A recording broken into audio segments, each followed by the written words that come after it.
Në pushimin e ndeshjes Vllaznia Teuta e vlefshme për javën e 13 të Superligës, klubi shkodran organizoi një ceremoni në nderim të ish-trajnerit italian Baldo Ranieri, ka qenë drejtori sportiv Jorensin Sinani dhe mesfushori Ardit Krymbi, që i dorëzuan titullin mirënjohje dhe shallin e Vllaznisë. Duke folur për mediat, Ranieri flet me nostalgji për kohën që drejtoi Vllaznin.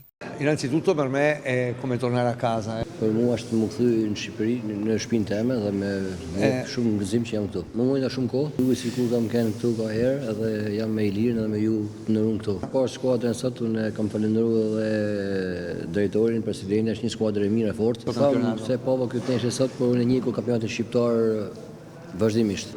Unë kam bërë tifoz shumë për Vllaznin, por në harkun e disa viteve kam pasur edhe kërkesa për skuadrat e tjera.